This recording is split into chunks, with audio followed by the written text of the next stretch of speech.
Hindi napigilan ng puso ni Sarah na tumibok na mabilis sa labis na saya. Sinabi din ng asawa niyo na kapag nagising ka, mag-ayos daw tayo ng tirahan namin dito. Sasamahan ka daw namin dito, ma'am. Aling Lydia, gusto mo ba talagang tumira dito? Tanong niya dito. May tatlong maliliit na bahay sa gawing likuran ng kanilang villa na tirahan talaga ng mga tagapagsilbi. Kung gusto ng matanda na tumira doon, iaalay niya mga munting bahay para matirhan ng mga to. Talagang handang tumira doon si Aling Lydia, kasama si Sarah. Talagang gusto niya ang mabait at magandang babae na ito. Tuwang-tuwa si Sarah dahil naroon ang matanda. Isinama niya ito sa magiging tahanan nito sa may likod. Magaganda din ang mga yon at ang yari ay pinag-isipan. Maya-maya may nagpadala na naman ng damit ni Zephyr sa kanyang villa. Madami yon na halos hindi na magkasya sa kanilang tarangkahan. Marami ding manggagawang dumating doon na may dalang mga materyales. Nataranta si Sarah at tumingin kay Aling Lydia. Sumagot agad si Aling Lydia. Dito rin titira si Sir. May magtatayo na study room para sa kanya mamaya. Natigilan si Sarah. Sinong pumayag na tumira ang lalaking yon sa kanilang bahay? Hinanap agad niya ang kanyang phone para tawagan si Zephyr. Si Zephyr ay kasalukuyang nagtatrabaho sa kanyang opisina. Narinig niyang malambing na boses ni Sarah. Ngumiti siya at sinabing, "Nangako ka kagabi na makikinig ka sa akin sa hinaharap at hindi mo ko ipagkakanulo sa buong buhay mo. Dahil dyan, magsasama tayo habang buhay." Namula si Sarah, pilit lang siya nitong sabihin yon. Sa oras na yon, pinahirapan siya ni Zephyr. Ano pa bang magagawa niya kung hindi ang pumayag? Hindi niya ito pagtataksilan, subalit paano naman kaya nakalayan ng kanyang ama mula sa bilangguan? So she asked softly, "Alam mo ba ng kasunduan namin ng mami may tungkol sa tatay ko?" Saglit siyang nag-isip. "I know, kung ganun ay dapat maintindihan mo na hindi ako dapat makisama sa'yo." Hindi na ito itinago ni Zara kay Zephyr ang naging usapan nila ng kanyang biyanan tungkol sa pagpapalaya sa kanyang ama. Sinagot siya ni Zephyr sa malalim na boses. "Magagawang palayain ng akin ng iyong ama, ngunit ako hindi ko kaya. Yun bang nais mo sabihin sa akin?" Nagulat si Sarah. "Handa ka bang palayain ng aking ama? Depende sa performance mo." Kalmado pa rin ang boses niya, lumiwanag ang mga mata ni Sarah at pagkatapos mag-isip ng ilang sandali, tinanong niya ulit si Zephyr. "Honey, anong sama ng loob mo sa aking ama?" Palagi niya nararamdaman na may sama ng loob si Zephyr sa kanyang ama, bukod pa sa pilitang ipinakasalito sa kanya. Matagal na nanahimik si Zephyr bago siya sumagot. "Wala naman tong kinalaman sa'yo. Huwag ka na magtanong. Tandaan mo na manood ng balita ngayon." "Ah, bakit gusto mong manood ako ng balita?" Tanong niya na nalilito. Hindi sinabi ni Zephyr kung bakit at ibinaba ang telepono. Walang choice si Sarah kung hindi maghintay sa harap ng TV. Nagsimulang balita at pagkatapos pinasok ang isang patalastas na lumabas sa mukha ni Mariel. Nilinaw niyang plagiarism issue ni Sarah sa TV at sinabing ito'y kanyang personal na ginawa nang dahil sa paghihiganti at taus-pusong humihingi ng tawad kay Sarah. Sumabog ng website ng De Vera Group dahil sa mga netizens. Hindi mabilang na mga netizens ang sumunod sa opisyal na website ng De Vera Group para pagalitan si Mariel sa pagiging tanga at ang kanyang reputasyon sa buong Pilipinas ay tinuring na mabaho at madumi. Tumawag si Rebecca, mukhang nalilito. "Bes, ano nangyayari? Hindi pa natin naimbestigahan ang bagay na to. Bakit naglabas na ng statement si Mariel para humingi ng tawad sa'yo?" Hininaan niya ang kanyang boses at sinabing, si Zephyr ang may gawa nito. Hindi nakakagulat na hiniling nito sa kanya na manood ng balita ngayong umaga. Tutulungan daw siya nitong mag-imbestiga kagabi at lumabas kaagad ang resulta kaninang umaga. Oo naman, kailangan may special na tao para gumawa nito. Ngunit palagi niyang iniisip na ito'y ginawa ni Aurora. Siya lang naman ang alam niyang magkakaroon ng ganito katinding motibo.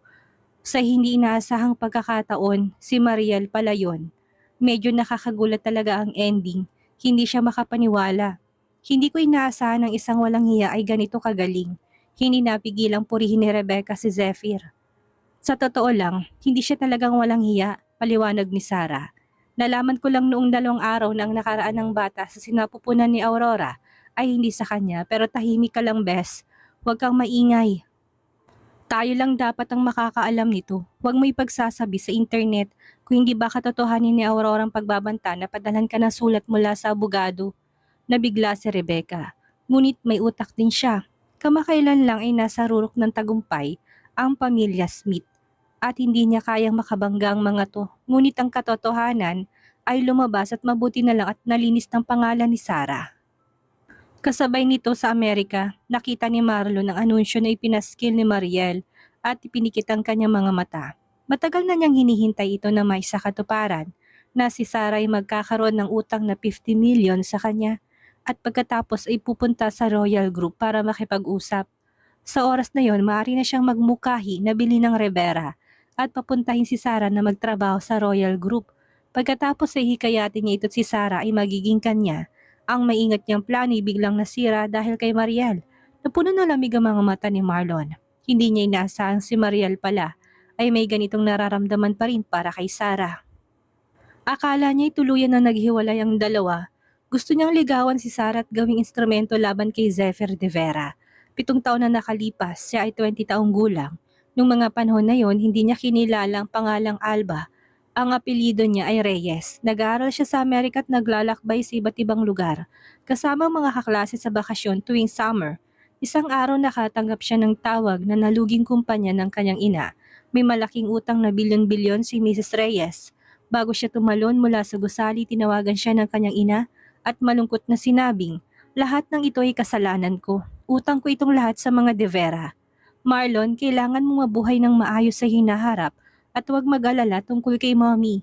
Sa dulo ng tawag, narinig niya ang pagwisal ng hangin ng tumalon ng kanyang ina mula sa mataas na gusali.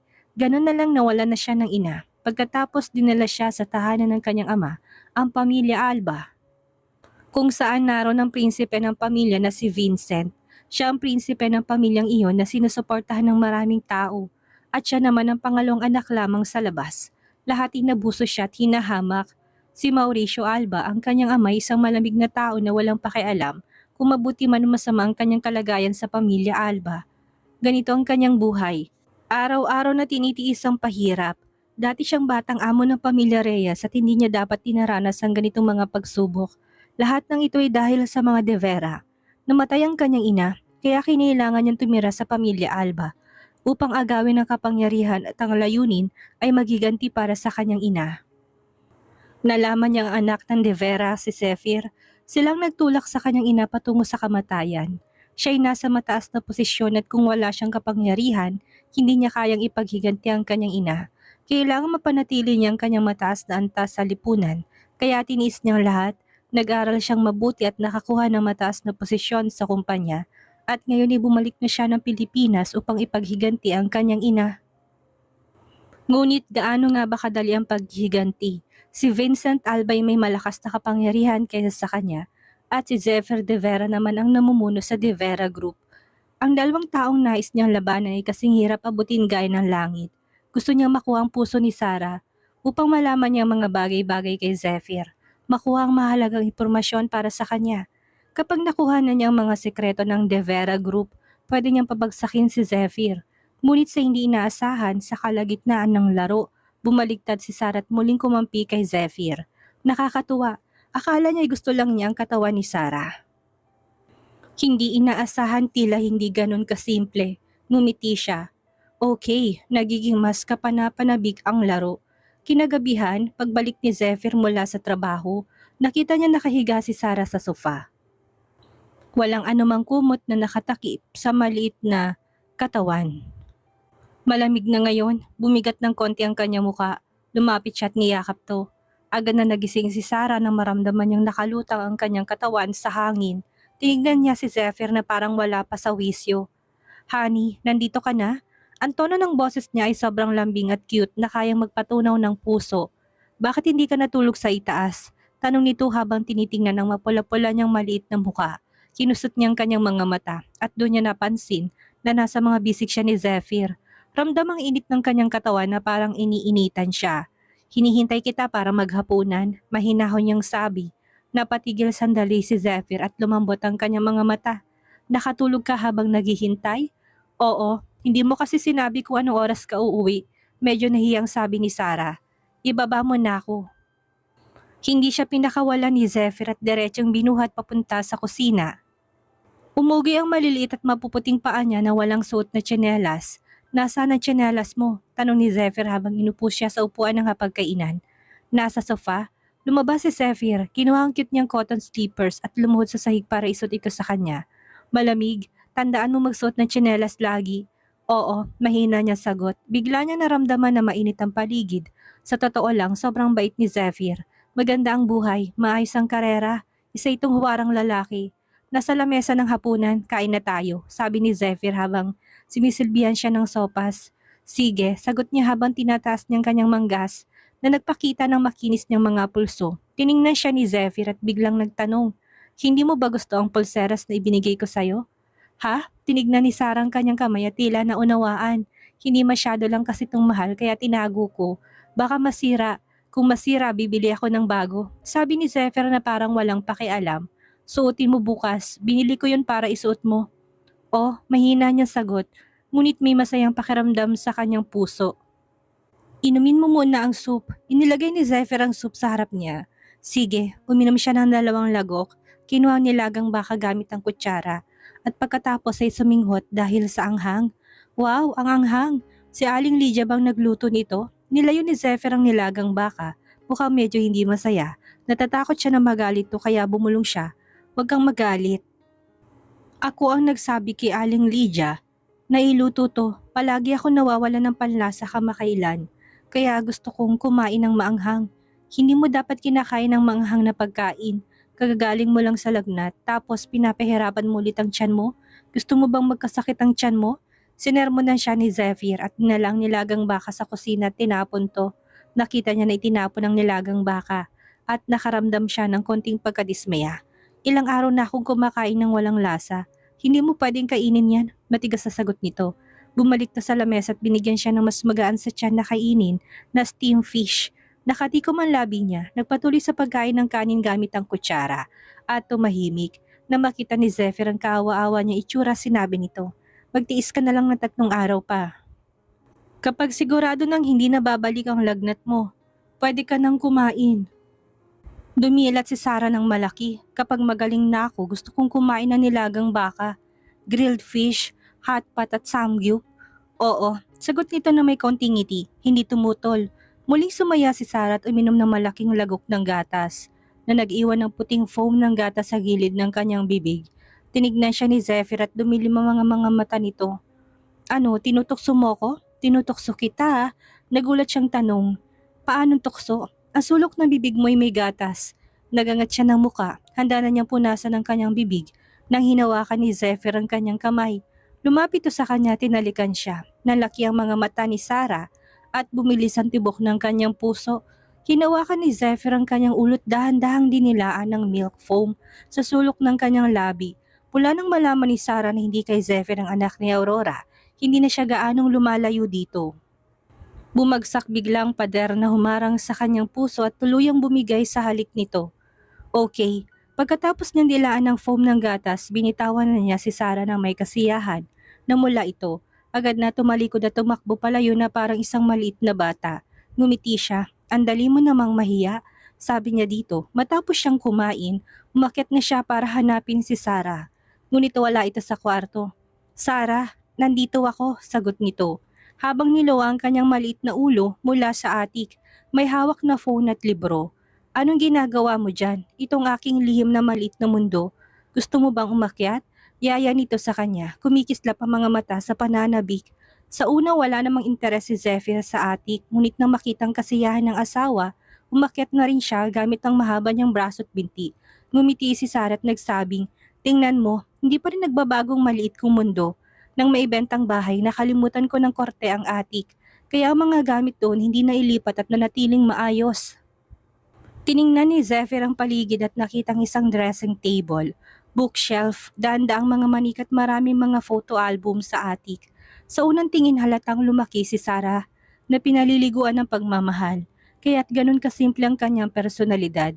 Binuksan niya isang album at ngumiti.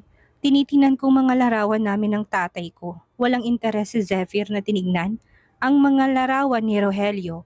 Kaya malumanay niyang tinanong, maganda bang relasyon niyo ng tatay mo? Oo, mabuti siya sa akin. Masayang sabi niya. Noon maraming pinakilala na mga babae kay Papa pero dahil hindi ko gusto, hindi siya naghanap ng stepmother para sa akin, sabi niya. Kung mag-asawa siya ulit, dapat mabait yung babae sa akin. Gusto ko rin siya. Kung hindi, hindi siya magpapakasal. Habang kinukwento niyan tungkol sa kanyang ama, banayad ang kanyang muka, may namumuong luha sa kanyang mga mata. Itong unang beses na mas naunawaan siya ni Zephyr. Dati akala niya ay simple lang at medyo pabaya si Sarah. Madalas siyang umaalis ng bahay tapos sa tawag na nawawala raw siya at humihingi ng tulong. Madaya siya noon, pupunta si Zephyr para hanapin siya at sasabihin gusto niyang makipag-date. Kung hindi raw siya makikipag-date, mananatili siya doon at hindi aalis. Noon madalas may irita si Zephyr kay Sarah. Pero nang nasanay na siya, parang nagkaroon ng kakaibang saya ang kanyang buhay. Asa ng nanay mo? Tanong ni Zephyr na makita niyang wala ni isang larawan ng babae sa photo album ni Sarah. Hindi ko pa siya nakita, malungkot na sabi nito. Narinig ko na namatay siya sa sakit nung bata pa ako. Hindi ko na maalala ang itsura niya. Nanahimik siya. Pareho pala silang lumaki na walang isang magulang. Wala siyang ama at wala naman si Sarang ina. Pero ang kaibahan ay wala talagang damdamin si Brandon kay LV. Si Brandon De Vera at LV Aquino ay nagpakasal sa isang kasunduang kasal at walang damdamin ng dalawa para sa isa't isa. Kaya nang mamatay si Brandon, hindi gaano nalungkot si LV at hindi niya inintindi kung paano namatay ang asawa. Si Zephyr lamang hindi nakalimot sa pagkamatay ng kanyang ama. Bagamat hindi mabuting asawa si Brandon, naging mabuti siyang ama sa kanya. Habang iniisip niya to, hindi na siya nagsalita at naglakad patungo sa bookshelf. Kinuha ang isang picture album at binuksan to. Nang makita yun ni Sarah, mabilis siyang tumakbo papunta dito na puno ng kaba. Wag mong tingnan yan, puno-puno ng mga sketch ni Zephyr ang picture album. Palihim niya tong ginuguhit nung una pa lang. Kung makita yun ni Zephyr, sobrang mapapahiya siya. Mabilis niyang inagaw ang album at tinago sa pinakailalim ng bookshelf. Ano yon? Tanong ni Zephyr. Napuno ng kuryosidad, namula siya at sinabing, hindi pa tapos ang gawain yon. Hindi ka pwedeng sumilip, hindi mo yun maaring makita. Marunong ka rin palang mag-drawing, syempre. Magkaugnay ang disenyo at sining. Hindi niya pinakita yun at pinaalis si Zephyr mula sa attic. Tapos ka nang bumisita sa attic ko, bumaba ka na. At hindi ka na pwedeng pumasok dito nang wala akong pahintulot. Bakit? May lihim ka? Na hindi pwedeng ipaalam sa iba? Tanong ni Zephyr habang lumilingon sa kanya nang mula siya tinulak to pababa. Basta, itong pribado kong espasyo, hindi ka pwedeng basta pumasok dito. Dali, dumulas ka na sa slide. Ayaw ko, pambata lang to. Tanggi nito, hindi siya interesado sa paglalaro ng slide. Masaya to. Hindi mo ba alam kung gaano kasaya ang kwarto ko? Umakyat ka sa bintana ng attic, may swimming pool sa ibaba. Pwede kang tumalon diretso sa tubig. Hindi maintindihan ni Zephyr ang disenyo ng kanyang kwarto. Hindi ba natakot ang tatay mo na baka mahulog at mapahamak? Sa labas ng kwarto may puno ng manggat sa attic pwedeng dumiretso sa swimming pool. Hindi ba sila nag-alala sa kaligtasan ni Sarah sa ganitong klase ng disenyo ng bahay? Itong tinatawag na kasiyahan ng bata. Ano bang alam mo? Nakangisi si Sarah. Tinulak siya para dumula sa slide. Patuloy naman siyang tumanggi, sa huli sabay silang dumulas pababa. Natakot si Zephyr na baka mahulog si Sarah kaya mahigpit niya itong niyakap. Pagdating nila sa ibaba napasampa si Sarah sa kanya. Namumula ang muka, nakasuot lang siya ng paldat sa pagbaba nila, naupo siya sa bewang nito. Agad sanang tatayo si Sarah pero pinigilan siya ni Zephyr. Nalaki ang mga mata niya tinitigan ito.